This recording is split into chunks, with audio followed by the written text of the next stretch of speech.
protesting very quietly the taking down of the statue of Robert E. Lee. People that were very fine people on both sides. And I'm not talking about the neo-Nazis and the white nationalists, because they should be condemned totally. But you had many people in that group other than neo-Nazis and white nationalists. Are you willing tonight to condemn white supremacists and militia groups and to say that they need to stand down and not add to the violence in a number of these cities, as we saw in Kenosha and as we've seen in Portland? Are you prepared to do that? What are your views on the Ku Klux Klan and white supremacists? I totally disavow the Ku Klux Klan. I totally disavow. I mean, you got the first sort of mainstream African American who was articulate and bright and clean and a nice-looking guy. I mean, that's a story. Announced his Senate candidacy. Are you ready before you ask the question? Newt Gingrich said, rebuked. Is that okay? Rebuked. Rebuked. Done. Done. He's run for president twice before, unsuccessfully. He's never before been the front runner. You got more questions, but I tell you, if you have a problem figuring out whether you're for me or Trump, and you ain't black. They don't have. How do you feel about the recent endorsement from David Duke? I didn't even know he endorsed me. David Duke endorsed me? Okay. All right. I disavow. Okay? What you all know, but most people don't know, unlike the African-American community, with notable exceptions, the Latino community is an incredibly diverse community with incredibly different attitudes about different things. Joe says shit that even people with Tourette's go, no. No. We have this notion that somehow if you're poor, you cannot do it. Poor kids are just as bright and just as talented as white kids. I disavowed David Duke, and I disavowed him the day before at a major news conference, which is surprising because he was at the major news conference. CNN was at the major news conference, and they heard me very easily disavow David Duke. Unchain Wall Street. They're going to put you all back in chains. Come here, goat.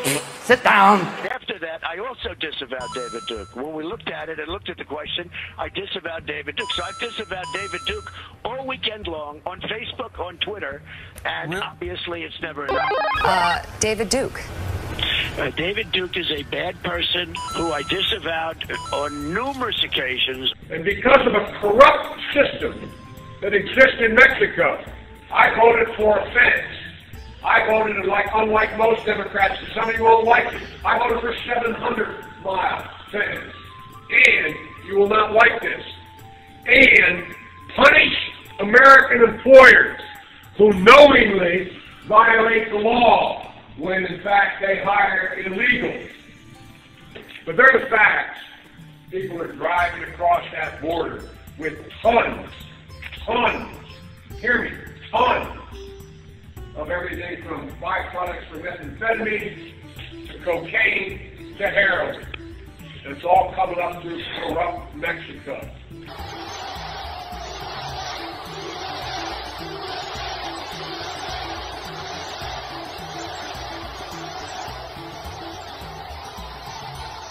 In the good old days, law enforcement acted a lot quicker than this. He put out this tweet saying, as I stated at the press conference on Friday regarding David Duke, I disavow. I won't say fairly. I have a very strong view relating to the matter to which you spoke last, and that is the hiring of undocumented workers. What did take place was a violation of the United States immigration law.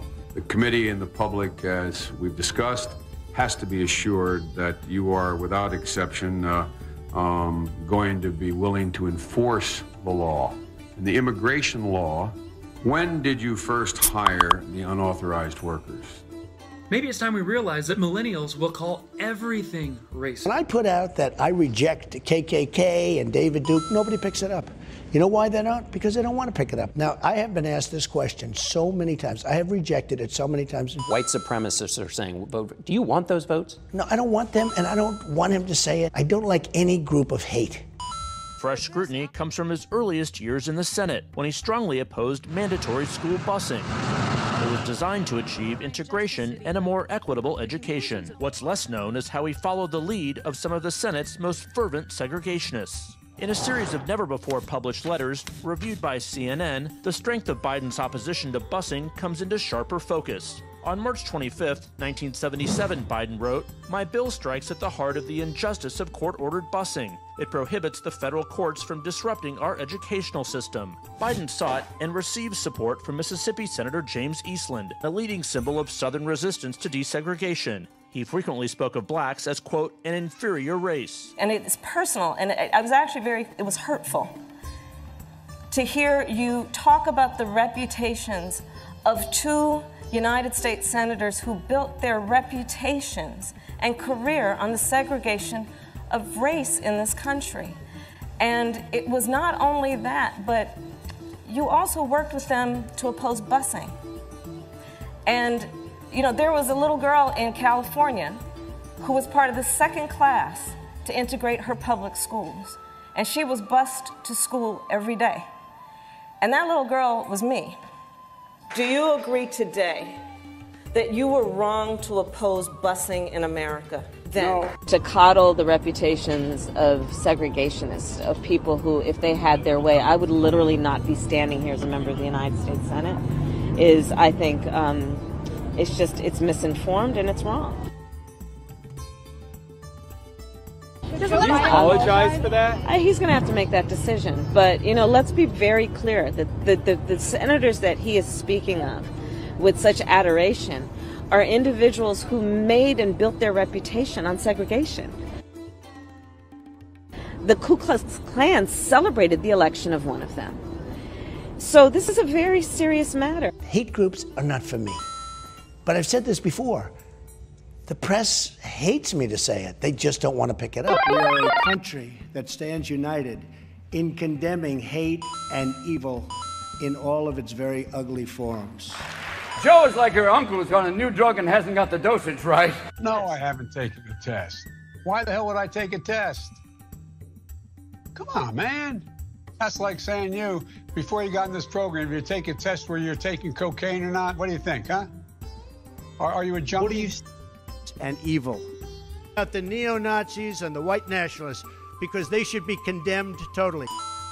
We condemn in the strongest possible terms this egregious display of hatred, bigotry, and violence. It has no place in America. So the question facing Biden is how he reconciles nearly a half century in public life with today's Democratic Party. Of course, Jake, one of his biggest pieces of experience is that experience and long record. That also is one of his biggest challenges. Even call centers, which rushed overseas in the hundreds of thousands. How many times you get the call? I'd like to talk to you about your... Racism is evil. And those who cause violence in its name are criminals and thugs, including the KKK, neo-Nazis, white supremacists, and other hate groups that are repugnant to everything we hold dear as Americans. In Delaware, the largest growth in population is Indian Americans moving from India. You cannot go to a 7-Eleven or a Dunkin' Donuts unless you have a slight Indian accent. I'm not joking. Blinders have been taken off. They've all of a sudden seen a hell of a lot clearer. They're seeing, geez, the reason I was able to stay sequestered in my home is because some black woman was able to stack the grocery shelf. The problems that the Democratic Party's having right now with this Joe Biden guy. You guys got to be able to call it out. You can't let this slide because everybody else sees it, and Trump is going to eat him alive. He's going to eat that guy alive. The guy can barely remember what he's talking about while he's talking. Free from violence, hatred, and fear. We want our country to be a place where every child from every background can grow up free from fear, innocent of hatred. There must be no tolerance for anti-Semitism in America. We must never ignore the vile poison of anti-Semitism or those who spread its venomous creed. He's racist. Yeah, see, he doesn't know what he's talking about when he's talking. And this is not like, I'm looking at this like a medical condition. In one voice, our nation must condemn racism, bigotry, and white supremacy. No, you did not just say what I thought you said, Joe. Oh, I know. You did not just take it there. Who in the hell do you think you are? Joe, who in the world do you think you are? Have you lost your everlasting mind? You racist piece of... See, Joe, you about to make me come out of my character right now. You are about to make me show a side that I have never showed anybody. I'm sick of you disrespecting the black community. You are racist.